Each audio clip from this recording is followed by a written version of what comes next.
I gave 4 women unlimited black cards, no rules, no ceiling, just 72 hours to spend, and show me who they really were 3 days later.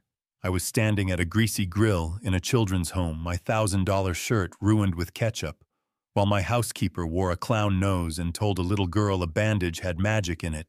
And if that already sounds insane to you, good, because I thought I knew people.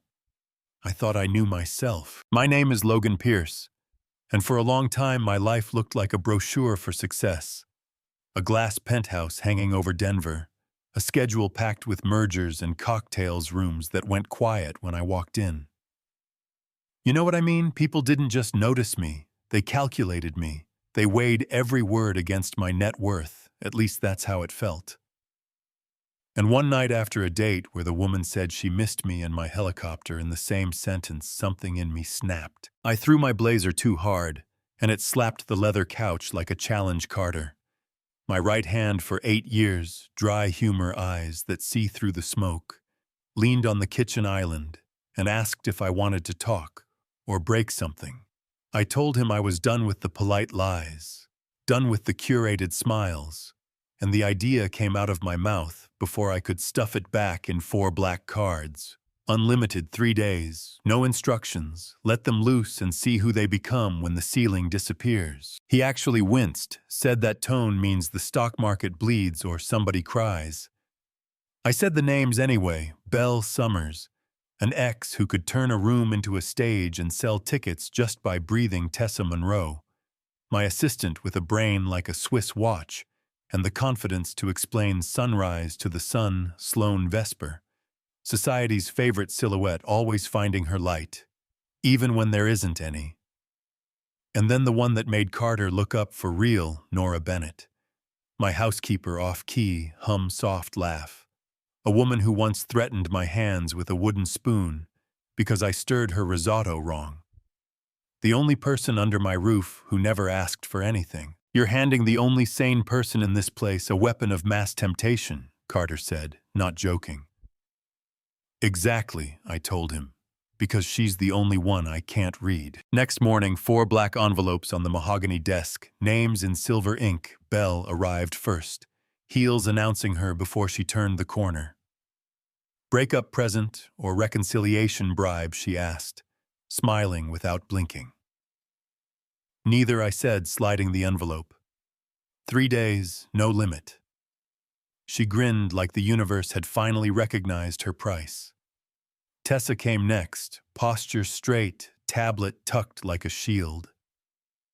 You're not dying right, she said, one brow up. Not yet, I told her. Use it however you see fit, she nodded, the way people nod at a spreadsheet that already agrees with them. Then, Sloane sunglasses at 10 a.m., perfume that whispered its own name. Some kind of trick, she asked. No trick, I said, and watched a dozen plans queue up behind her smile. Nora didn't come through the front door. She drifted in from the service hall with a dish towel over her shoulder and worry in her face, boss. The oven's coughing again, she said. I handed her the envelope. She frowned, like I'd given her a summons. You're firing me. It's a gift, I said. She opened it slow, a black card catching the light. You feeling okay? She asked. Because yesterday I gave you banana bread, and it was burnt badly like it. I told her, 3 days, anything you want. She stared at me like I'd suggested she pilot a rocket. Anything, anything. The charges hit my dashboard like fireworks. Carter read them off in that calm voice that hides 1,000 side comments. Helicopter rentals plural, a $15,000 gown. Mile High Lounge VIP, a gala planner retainer. Predictable, I was ready for predictable. Then he stopped, tilted the tablet closer like the numbers might rewrite themselves. Nora groceries, rice, paint, diapers, secondhand toys, and 200 hot dogs. I put my glass down very carefully. 200 hot dogs, I said. For what? I couldn't shake the question. The next day, I drove a black SUV out of my comfort zone. Glass gave way to brick boutique windows, to porches with bikes sleeping on their sides. The world slowed down like it remembered. How I found the van outside a small brick building with a weathered sign, Riverside Haven Children's Home. And there was Nora, hair in a messy bun, t-shirt, old enough to have stories lifting colorful boxes from the van. Like tired was a rumor. I stood there for a minute, leaning on my door, listening to her laugh float across the street. Unpolished, honest. Inside, the director met me with a smile that lit up the space. "We do what we do because of people like Nora," she said. "She's a blessing." I don't know why that word hit me so hard. Blessing it felt heavy and simple. At the same time, we followed the sound of kids to a courtyard where joy was happening without permission. Balloons tied to trees. Long tables with paper that looked like confetti got tired and settled down. Small feet thundering everywhere, and in the middle of it, Nora wearing a clown nose that kept sliding, trying to twist balloon animals and bursting them, laughing harder than the kids. When one popped ridiculous and perfect, she saw me, of course she did. "Mr. Pierce," she said, not unkind. "What are you doing here?" I mumbled something about wanting to contribute contacts in charity circles, words that mean I don't want to say. "I followed your credit card charges because my chest feels different." "When I think about you," she squinted at me, then sighed, "since you're here, we have 200 hot dogs and only 2 hands." Pattern interrupt. I was suddenly behind a grill, the kind of grill that doesn't care what your suit cost, buns, sliding kids watching, like I was landing a plane. I dropped a whole row of sausages. Ketchup found my shirt and claimed it forever. "Ever thought about a career in demolition?" Nora asked, shaking her head. "Because cooking clearly isn't your thing." A boy tugged my sleeve, eyes wide. "Are you really rich?" "A little," I said, smiling. "Can you buy a dragon?" "There are no real dragons." "Yes, there are." Nora said she's seen one. She winked without looking up. That night, the penthouse didn't feel empty the way it usually does. It felt quiet in a good way. I stared at the ceiling and realized I hadn't thought about a ticker or a term sheet. For hours, the next afternoon, I asked Nora to get coffee. She looked at her jeans, looked at me like I'd fallen, and hit my head. "Coffee with you? Are you having a midlife crisis?" Maybe, I said. "Come anyway." We sat in a small cafe with mismatched chairs and a chalkboard menu that still had yesterday's specials ghosted behind the new ones. She took a sip and smirked. "So this is rich people. Coffee tastes exactly like the bakery on the corner." "That's the point," I said. "Normal, simple." We talked about nothing and also everything.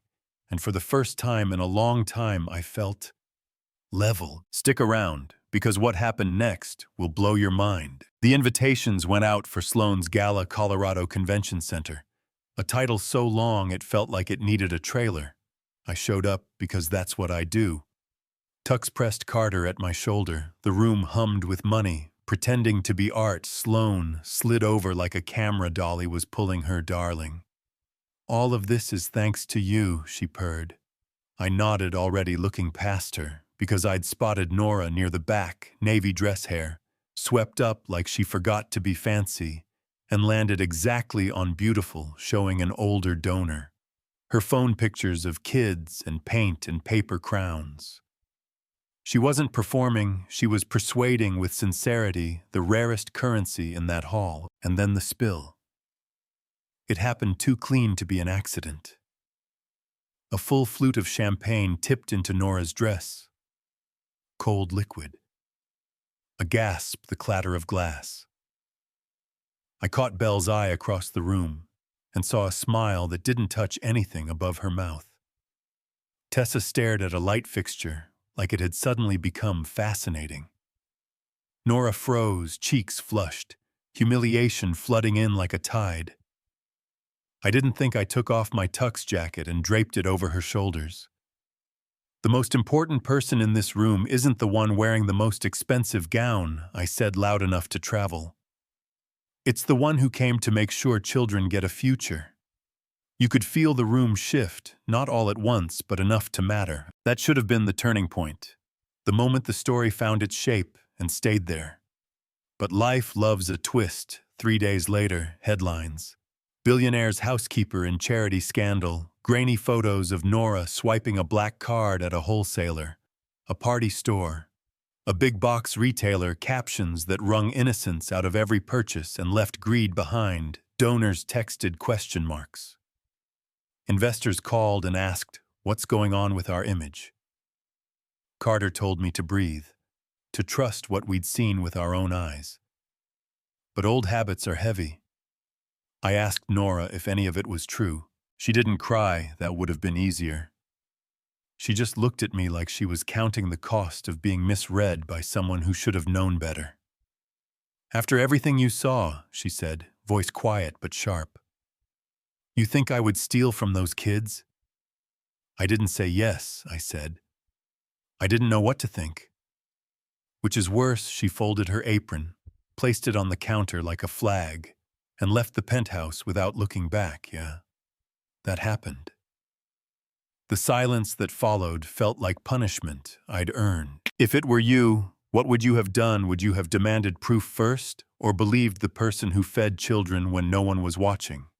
Be honest, because I wasn't not at first. We did the work we should have done the second the smoke appeared.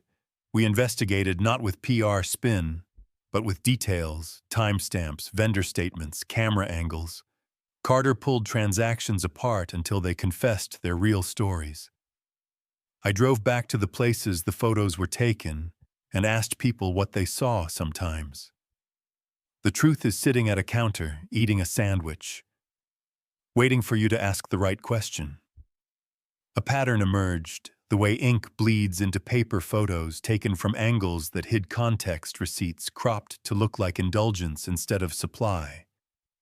Runs for a party with hot dogs and face paint.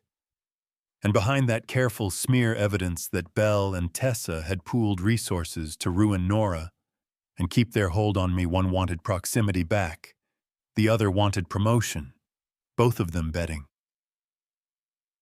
I'd choose image over integrity. We took the receipts, the footage, the messages, and walked into a meeting at the Mile High Lounge. Dark wood, soft lighting, the kind of place where men say, "It's just optics," and think they're admitting something noble. I put the folder on the table and said, "The woman you're accusing is the reason children in this city have food and toys. The liars are in this room, not everyone, but enough to stink." One man coughed another. Asked if we could keep this quiet until the quarter closed. I said, "No." The fallout came quick. Belle's brand folded in on itself like bad origami. Tessa stopped calling. Sloane did what Sloane does, slid out of the picture, and pretended she'd been in another room the entire time. But none of it mattered, unless I did the hardest. Next thing, I went back to Riverside Haven with nothing in my hands. No flowers, no speech. Just an apology that had to be said with my whole chest. Kids swarmed me, tugging at my sleeves, asking if I still had dragon money. She was kneeling beside a boy, helping him sound out. A difficult word. She didn't stand until he smiled. Then she looked up, tired but steady. I was wrong. I said the words heavy and right. "I'm sorry." "Do you believe me now?" she asked. "I don't just believe you," I said. "I want to stand beside you, not as your boss, not as some man running experiments, as someone who finally understands what it means to give." She held my eyes, and something eased in the room like a window opening in good weather. We didn't fix our lives with a montage. We did it with Saturdays.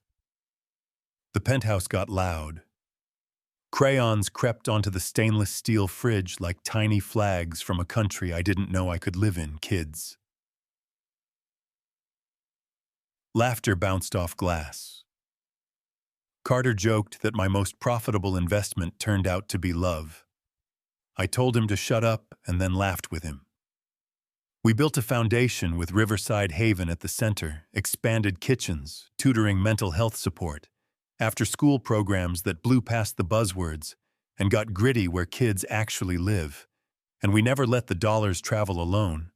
We paired every check with people who knew names and birthdays, and which kid will only try new food if Nora calls it dragon fuel. Months later, under a web of string lights in the same courtyard, where I first watched balloon animals die, heroic deaths, we said our vows, no orchestra, no drone shots, just a chorus of kids singing a little out of tune, and all the way from their hearts. Nora laughed when I stumbled over the line. I'd practiced 100 times. I don't remember what anyone else wore. I remember the look on her face that said we were finally standing in the life we were meant to live. You could end the story there and feel good, but the truth keeps testing you. A well-known donor came to us with a branding suggestion. He wanted more photogenic impact. His words, he wanted certain children up front, certain stories louder, other stories trimmed down for optics. He said it would help us reach the right hearts, I told him. Our work doesn't need curation, it needs commitment. He reminded me of his 7-figure pledge. I reminded him of our values. He pulled the pledge.